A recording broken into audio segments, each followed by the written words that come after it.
9살 아이를 여행용 가방에 가둬 숨지게 한 40대 여성에 대한 1심 판결이 나왔습니다.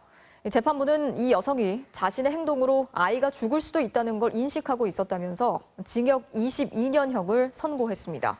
이 판결 이유를 설명하던 판사는 여러 차례 울먹이기도 했습니다. 고병권 기자가 취재했습니다. 지난 6월 41살 A씨는 동거남의 9살 아들을 작은 여행용 가방 2개에 번갈아 가며 7시간 동안 가뒀습니다.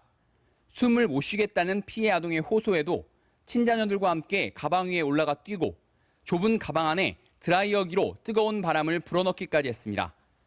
검찰은 살인의 고의성이 있다고 보고 살인 혐의로 기소했는데 1심 재판부도 이를 받아들였습니다.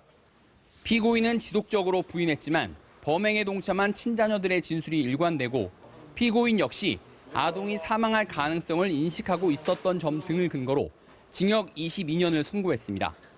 재판부는 특히 범행 수법이 잔혹하고 사리가 느껴지며 피해 아동에 대한 일말의 측은지심도 발견하지 못했다고 선고 이유를 밝혔습니다. 또 아이 학대 사실을 친부가 알게 돼 가정이 흔들릴 위기에 처하자 학대 흔적이 남지 않는 가방 감금을 선택한 거라고도 덧붙였습니다.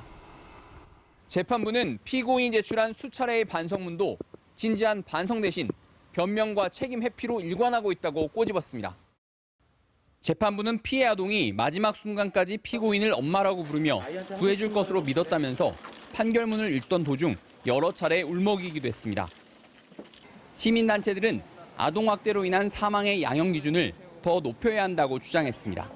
불가학력의 어린이를 일방적으로 살인을 한 것이기 때문에 일반적인 양형 기준이 아니라 특수하게 적용을 해서 더 높은 양형 기준을 적용해야 된다고 생각하고 재판부는 재범 가능성은 적다며 검찰이 요구한 20년간 위치 추적 장치 부착 명령은 기각했습니다. MBC 뉴스 고병권입니다.